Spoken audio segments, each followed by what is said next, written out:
In this video, I'm not going to be reviewing the Bill Nye Ken Ham debate, firstly because everyone else is already doing it, and secondly because, honestly, I didn't even watch the debate, I don't really care. But what I will do in this video is review 22 creationists' questions for Bill Nye now that the debate is over, and the reason I'm doing this is because I really haven't talked about creationism on this channel in a while, and I wanted to use these questions as jumping off points to kind of give you a tour around those back alleys that I haven't been through in a while, and to kind of just retell why they're all stupid. Is it completely illogical that the Earth was created mature, i.e. trees created with rings, Adam created as an adult? I like this guy because he's basically saying, yeah, there's really no reason to believe what I believe, but as long as it's not logically impossible, I'm just gonna keep doing my thing. Why do evolutionists, secularists, blah blah blah, reject the idea of there being a creator god, but embrace the concept of intelligent design from aliens or other extraterrestrial sources? The person who wrote this question is probably thinking back to the movie Expelled, No Intelligence Allowed by Ben Stein, and specifically the part where Richard Dawkins has his interview, which is quote-mined to make Richard Dawkins appear to say that we should look into intelligent design as actual science. What do you think is the possibility that intelligent design might turn out to be the answer to some issues in genetics or in evolution? It could be that at some earlier time, somewhere in the universe, a civilization evolved by probably some kind of Darwinian means to a very, very high level of technology and designed a form of life that they seeded onto perhaps this planet. And I suppose it's possible that you might find evidence for that if you look at the details of biochemistry, molecular biology. You might find a signature of some sort of designer. Wait a second. Richard Dawkins thought intelligent design might be a legitimate pursuit? No, Mr. Stein. Remember, you asked Richard Dawkins this. What do you think is the possibility that intelligent design might turn out to be the answer to some issues in genetics or in evolution? The only thing Dawkins said is that if it's possible, it would have to happen by the method he said, aliens that themselves evolved that seeded us. He's not saying that it's actually likely or that we should pursue it. He's just saying, if it's possible, like I'm bending over backward for you here, Mr. Stein, but if it's at all possible, it would happen like this. And in fact, after this movie came out, Richard Dawkins went to his website or blog or whatever, here's the screenshot, and basically said, yeah, Ben Stein quote-mined me, I was doing my best to accommodate him, and I regret kind of bending over backwards for him. If the Big Bang Theory is true and taught as science along with evolution, why do the laws of thermodynamics debunk said theories? Does not the second law of thermodynamics disprove evolution? Okay, first, if you'd actually like an explanation as to how the second law relates to evolution, there's a link to a video of mine on that topic in the description, and there's probably an annotation on the screen as well. On a broader note, this seems to be a common motif among creationists, where they picture scientists as so dogmatic or so stupid that they completely forget about fundamental laws of nature. Like, these creationists are having these fantasies where they just stroll into a room full of scientists all nonchalant and are like, hey, did you guys know that the second law of thermodynamics says this, that, and the other thing? And then the scientists are just like, oh shit, you're right, I forgot! What creationists are trying to say is that any science that disagrees with them is a conspiracy. Now, they don't use the word conspiracy for a very good reason, because if they use the word conspiracy, that makes them conspiracy theorists, and everyone knows conspiracy theorists are always crazy. Or at least that's the perception. So rather than say the word conspiracy, they say, well, scientists are dogmatic, or they're ignorant, or their field of science is actually a religion. But at its heart, creation science really is a conspiracy theory. As a quick example of this, take a look at this video of Eric Hovind interviewing a geophysicist, or someone he claims is a geophysicist. And so therefore, the biblical account is by supposition, not by proof, but by supposition is excluded from consideration. Do we look at the same facts and the same materials? Yes. The conclusions, however, is what you get paid for as a professional. One thing about evolution that we need to realize is that while it has been presented as science, and many people try to engage it in terms of the scientific method, in practice it is really a religious perspective.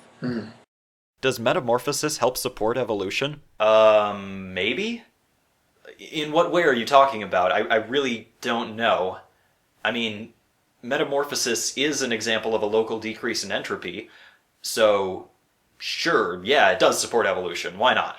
How do you explain a sunset if there is no God? How can you look at the world and not believe someone created/thought of it? It's amazing! 3 exclamation points underline. What does this have to do with anything? I get the willies, therefore my God is real. I see this argument all over the place, and for the life of me, I don't understand how the word argument even applies here. Relating to the Big Bang Theory, where did the exploding star come from? Star? What? No, it's not an exploding star. Do you not have access to the internet? Do you enjoy not knowing things? Does the idea that there might be knowledge frighten you? Does the idea that one afternoon on Wikipedia might enlighten you frighten you? What mechanism has science discovered that evidences an increase of genetic information seen in any genetic mutation or evolutionary process? Oh, this argument. How have you been? It's been so long. You've grown since Okay, well, you haven't grown. You're the same. But it's good to see you again.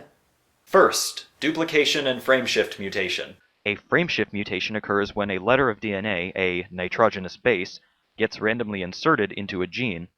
This has the effect of shifting the entire reading frame and making the gene code for different amino acids in a different order, and thereby creating a new protein that did not exist before. One example of this is the gene nyelinase. The frameshift mutation shown here is actually the one that allowed a species of flavobacteria to now consume nylon for energy.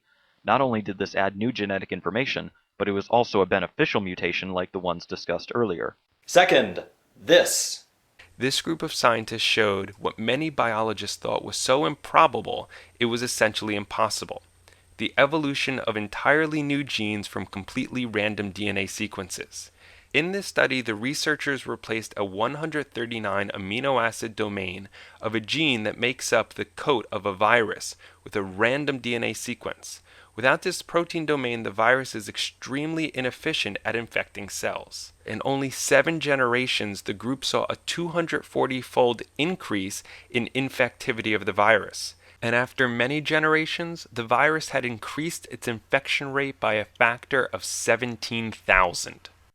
Where once there was just random DNA, now existed a fully functional viral coat gene, but not the original gene. An entirely new gene had evolved to fill the role. Why have we found only one Lucy when we have found more than one of everything else? Squiggly underline. There is no in-between. The only one found has been Lucy, and there are only a few pieces of the hundreds necessary for an official proof. Okay, clearly these people are too lazy to do 5 seconds of Google searches, so here, I did it for them. What about noetics? I don't know and I don't care. Are you scared of a divine creator? Yep, you caught us. We went through all the trouble of globally infiltrating field after field after field of science in order to skew the data and allay our fears that God is actually real. You caught us. Good job. If evolution is a theory like creationism or the Bible, then why is evolution taught as fact? Because you clearly don't understand what the word theory means in science. That's why. Because science, by definition, is a theory, not testable, observable, or repeatable, why do you object to creationism or intelligent design being taught in school? I don't know where creationists keep getting this idea that theories aren't testable, but they freaking are. Okay? You know atoms, the small bits of matter that make up everything in the universe? Those are just a theory. It's called atomic theory. And atomic theory is constantly being tested and verified in nuclear power plants. Of course, if it weren't being verified, then these plants would not be working, but clearly they are. That's part of how you test atomic theory, or any theory in general. You make a prediction, and then if the prediction is true, good on the theory. An example of evolutionary theory being put to the test comes courtesy of paleontologist Neil Shubin. Neil Shubin looked at what we currently thought we knew about evolution, looked at the timescales, looked at the rock layers that are supposedly at those timescales, and he said, you know, I have a prediction. I predict that if I dig in exposed Devonian rocks, those are rocks that are between 416 and 360 million years old, I should find a transitional form between fish and tetrapods, animals with limbs. And the reason he said that is because we had, before that time, pretty much fish and no tetrapods, and after that time period, we had a bunch of tetrapods. And the question is, okay, where are the transitional forms? Well, they must be right in the middle, according to current evolutionary theory. So what he did is he took a few expeditions up north to Ellesmere Island, dug around a lot, and eventually he found exactly what he was looking for. He found Tiktaalik. This was an animal that had characteristics of both fish and tetrapods. On the fish side, it had fins, and it had scales on its back, and it had gills. But on the tetrapod side, it had lungs, a neck, a flat head, and it had the standard limb pattern, or at least an emerging form of the standard limb pattern that we see in tetrapods, specifically one bone, two bones, lots of blobs. It had that. Neil Shubin made a prediction based on evolutionary theory. The prediction was right. Evolution gets a gold star. What purpose do you think you are here for if you do not believe in salvation? Where do you derive objective meaning in life? I think these people need to be reminded of what the topic of the debate was. The topic was something along the lines of, is creationism scientifically viable? These questions have nothing to do with that. But as long as we're on this topic, let me just say that there is no such thing as objective purpose, and I don't see why this is such a hard concept to grasp. Purpose, by definition, is something that a mind generates, a subject, a mind. Purpose is, by definition, subjective. I have a video on this in the description and probably an annotation if you're interested, but yeah, this also isn't even related to the debate, so good job not paying attention. If God did not create everything, how did the first single-celled organism originate? By chance? If you can't explain it, it must have been God. Can you believe in the Big Bang without faith? Atheists like to say that faith is belief without evidence, and therefore it's irrational to have faith in anything. And I've heard Christians say, well, no, faith isn't just belief without evidence, it's pretty much just another term for confidence in something or trusting that something will happen. Okay, this just shifts the argument into different terms.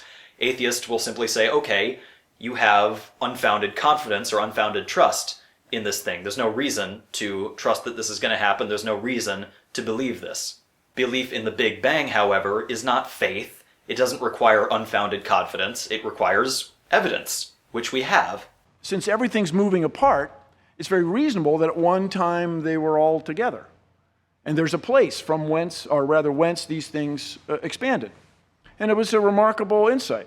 They went out listening, and there was this hiss, this tss, all the time that wouldn't go away. They turned it this way, the hiss was still there. They heard it that way, it's just still there. Astronomers running the numbers, doing math, predicted that in the cosmos would be left over this echo, this energy from the Big Bang that would be detectable. And they detected it. We built the Cosmic Observatory for Background Emissions, the COBE spacecraft, and it matched exactly the astronomers' predictions. You'll notice that this is the exact same kind of prediction and verification we see with atomic theory, with the discovery of Tiktaalik, and pretty much with science in general. I mean, it works, bitches. I believe in the Big Bang Theory. God said it, and bang, it happened. Alright, that's fine. Just keep shoving your God into a smaller and smaller box as we discover new things, and eventually your God will get so small that you won't even remember where you put him or why you needed him.